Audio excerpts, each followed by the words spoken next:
कराची में डेल्टा से सूरत हाल तशवीशनाक है। मस्बत केसेस की शरह 20.8% रिकॉर्ड की गई।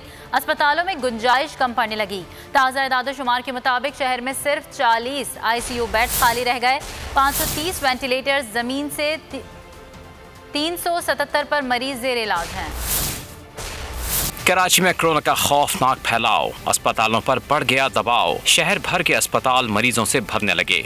सिर्फ 40 ICU बेड्स खाली रह गए। इन्फेक्शियस डिजीज अस्पताल, एक्सपो फील्ड आइसोलेशन सेंटर और इंडस में जगह खत्म। डावर ओझा कैंपस फुल, SIUT, NICH और अब्बासी में ICU बेड्स दस्तयाब नहीं। ज़ियाउद्दीन नॉर्थ और क्लिफ्टन कैंपस में भी जगह नहीं। खान लियाकत नेशनल और पार्क लेन अस्पताल में भी नो एंट्री। लियारी जनरल में 2, सिविल अस्पताल में 6 और सिविल ट्रॉमा में सिर्फ 21 ICU बेड्स खाली हैं। कदर अस्पताल में 10 और NICVD में 1 बेड दस्तयाब है। महकमा सेहत सिंध के मुताबिक शहर में 530 ICU वेंटिलेटर्स मौजूद हैं, जिनमें से 377 मरीज जेर इलाज हैं।